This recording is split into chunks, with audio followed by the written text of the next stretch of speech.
банк бус санхүүгийн байгууллага ямар үйлчилгээ үзүүлдэг вэ?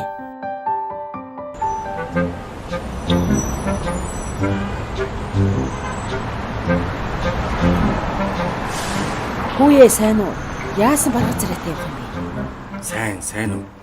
Найз нь харин дэлгүүртээ бараад атах гээд мөнгөний хэрэг гарчгаад зээл хайгаад л олдохгүй л явна да. Тийм үү? Чи банк бус санхүүгийн байгууллагаараа үйлчлүүлэх талаар бодож үзсэн үү?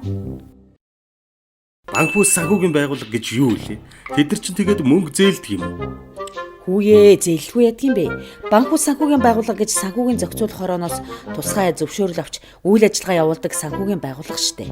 Банк бус санхүүгийн байгууллагууд чинь зээл олгохоос гадна хүн болгоны мэдээд байдаггүй ихтгэлцлийн үйлчилгээ, факторингийн үйлчилгээ, төлбөрийн баталгаа гаргах зэргээр 10 төрлийн үйлчилгээ үзүүлэх хэрэгтэй байдгийг.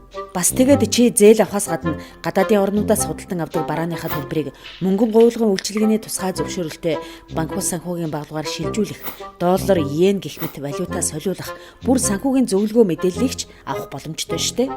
Оо тийм үү? Надад одоогор зээл хэрэгтэй байгаамаа. Тийм олон газар байдгийн бол юуг анхаарах хэрэгтэй вүлээ?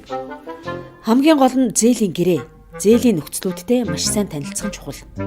Зээлийн хүү эргэн төлөгдөх нөхцөл, зээлдэгчийн үүрэг гээд гэрээтэйгээ маш сайн танилцаж байж, өөртөө тохирсон банк бус санхүүгийн байгууллагыг сонгох ёстой.